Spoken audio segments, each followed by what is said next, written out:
qui con mister Bognanni. Mister, parto col dirle che la Super Giovane Castelbuono oggi ha dominato la gara, andando poche volte in difficoltà, però soprattutto i primi due gol sono nati con una cosa che lei chiede molto, il recupero alto.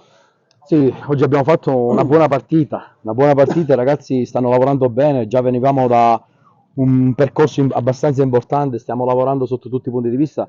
Oggi la squadra ha fatto di nuovo un'altra grande prestazione, abbiamo giocato mercoledì, a distanza di 3 giorni abbiamo ripetuto un'altra buona prestazione. I ragazzi lavorano, c'è un bel gruppo, lo dico sempre, c'è una bella intesa, la società è unita, non ci fa mancare niente e oggi i 2 gol sono nati su un pressing altissimo, noi facciamo una pressione altissima perché sappiamo come fare, i ragazzi lavorano bene, lavorano tanto anche a livello fisico, se c'è da fare una corsa in più per il compagno la fanno e poi dentro il campo si trovano a meraviglia. Ripartiamo da qui, oggi sapevamo che affrontavamo un buon avversario, un avversario allenato bene, un avversario che ha come noi l'obiettivo della salvezza. I primi 35 minuti sono stati spettacolari, abbiamo costruito tanto, poi abbiamo rischiato su una ripartenza, ma la squadra poi subito ha ripreso il gioco, ha macinato il gioco, abbiamo fatto il primo gol, il secondo tempo poi abbiamo raddoppiato e da lì la partita è andata in discesa. Ripartiamo da qui, non abbiamo fatto niente, dobbiamo lavorare con umiltà perché abbiamo tutti sempre da dimostrare giorno dopo giorno e cerchiamo di lottare partita dopo partita.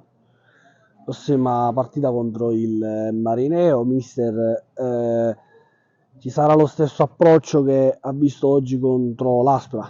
Ma noi abbiamo un'identità, noi giochiamo in casa, giochiamo fuori casa, ci alleniamo sempre in un campo lontano da Castelbuono, giochiamo sempre in un campo lontano da Castelbuono, quindi non è un problema per noi in caso fuori casa.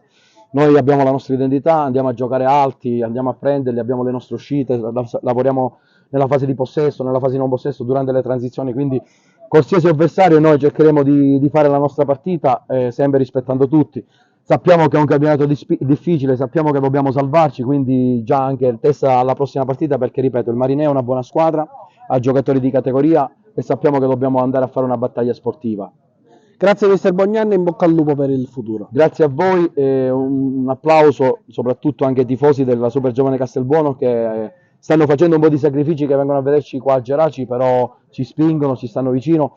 E poi la società che non ci fa mancare niente è i ragazzi, i complimenti vanno a loro perché lavorano tanto e hanno tanta voglia e determinazione. Sono qui con l'Ejonel Javier Belecco.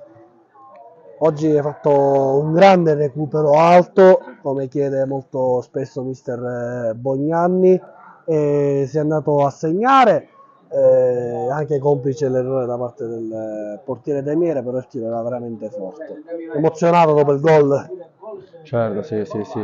Era bisogno di fare gol e di finire una partita con gol. Di tanto sacrificio che stavo facendo, mi meritavo fare il gol e oggi è arrivato, quindi sono felice. Super Giovane Castelbuono, unica squadra imbattuta in tutte le due competizioni del girone A. Come te lo spieghi questo?